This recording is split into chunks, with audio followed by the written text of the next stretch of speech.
Space News 47. Current situation. Hello again. Thank you for being here with me once more. I hope you are very well today. I am Marie. Hello, welcome to my channel. This information can be seen as science fiction, or as the viewer sees best, and I post it for entertainment purposes only. Still, I take my information very seriously, and for whoever has eyes to see. I am writing this on the morning of October 18, 2024. The first piece of news for today. The Antarians will sign the Alcyone Treaty next Sunday, the 20th of October, 2024, using Earth reference dates. They will do so with King Rua as their guide. The treaty will be signed in my absence, as I haven't been feeling well during these past few days. There isn't much to discuss anyway. It is the simple protocol of welcoming the Antarians into our group, but I would have liked to be there with them and with the rest of the Pleiadian Alcyone Council members. It is just that I have been feeling very weak these past few days, especially yesterday when I just came out of the dry med pod after having my stem cell and energy therapy.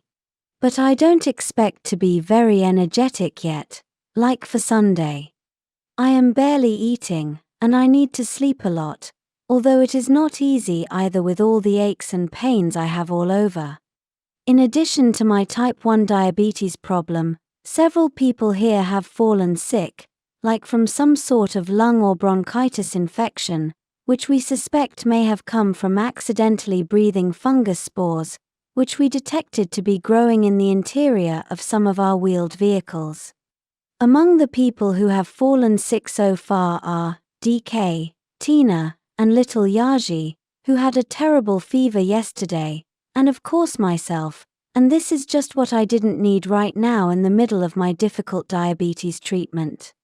Of course, you'd say that we need to clean the vehicles used to go down to Earth more often, but the one in question was supposed to be clean, as it hasn't gone down for some time, yet that white fungus stuff grows easily inside stored vehicles and it can be very dangerous, and getting sick from it can take weeks to resolve, so beware of it.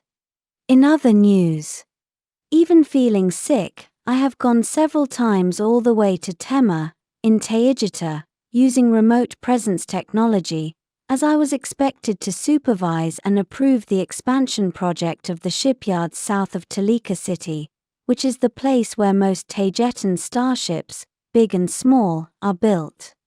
To the south and as well as to the north of Toleka City, there are vast expansions of flat grasslands, which is convenient as the destruction of nature there would be minimal. From what I have been told, that area is basically grass and hard weed, so even large wild ruminants hardly go in there, as they don't like it, because it's too dry and full of tangled sticks and large dry bushes. The Taygetan engineers will have to remove the topsoil until the bedrock is exposed, and then flatten the entire large area using liquid rock, which is much harder and stronger than human-made concrete. The entire area must be prepared in such a way that the ground can sustain the great weight of several large starships, for example, Toleka-class heavy cruisers. While I was there, I also went to see how they were finishing the second Hyades-class light destroyer, which I already officially grabbed to task it to come here to low Earth orbit, most probably replacing the aging Vigilant Eagle. I had to grab it because there are other places and tasks which require ships of that class. For example, they are needed for perimeter patrol around Taygeta and its planets, and also as part of the Alcyone Council agreements concerning taking care of the Pleiades M45 star cluster. There are 14 new starships in construction right now in the Toleka City shipyards, and this can be seen as some kind of Taygetan paranoia, as they are worried that they may get invaded. I say they, and not we, because I do see things from a slightly different perspective as I am closer to where the problem is being generated, Earth and its Galactic Federation controllers. The problem is that although there are thousands of Taygetans working on the new starships, more than ever before, those are not the same people as the ones who will man them, and we are running out of new crews, including green cadets, as it looks like I have already tasked all the new ones with all the ships here in Earth's orbit. There aren't that many new cadets as the total Taygetan population is only of about 38 million, and most of them have other interests that have nothing to do with space travel. The last time I was in Toleka City, I could see that the reconstruction after the hurricane that struck the entire area some months ago has concluded. All the damaged structures have been rebuilt, everything looks clean, and life in the Taygetan capital city is back to normal. The sun is shining and the climate is warm and fair, as usual. My last task as the Taygetan queen the last time I was in Temmer using remote presence technology was to see the new agricultural efficiency increase, as all the plantations are now being heavily fertilized using large ruminant droppings. But I left Temmer without having one of my most important questions answered, and it is where are they getting so many ruminant droppings, if there is no cattle in Temmer? This means that they must have to go out into the wild to look for them and fetch them? I ask. The Taygetans don't just throw them onto the plantations, as the ruminant droppings are pulverized in a machine and mixed with water, before being fed directly to the plantations, in a similar manner as how it is done in aquaponics, but somehow adapted to dry land. By the way, aquaponics is the preferred method for growing plant-based food on board large starships, such as Toleka and Sardiclea class heavy cruisers, as it increases their range and independence from supply lines considerably.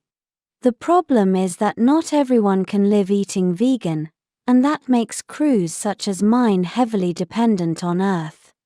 We do understand that this eventually may be a bit of a problem when we must go back home, as our food may become difficult to find, but in my case, I am not planning to go anywhere as Earth is also my home, and I depend on it.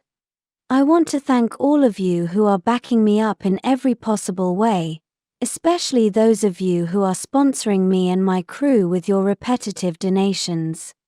All I can say is thank you. You are making a big difference, and making our permanence here possible. Thank you. I love you all so much. And I also want to thank those of you who leave tiny messages with your donations, especially those of you who shared with me their ideas and suggestions to how to face my health problems. All your suggestions are processed and revised, including by this ship's surgeon, Sene Trey, to evaluate how they can help me and us. Thank you again. This will be all for today. As always, thank you for watching my video, and for liking, sharing, and subscribing for more. It helps this channel grow a lot. And I hope to see you here next time. With much love and appreciation, your friend, Marie Swaruu.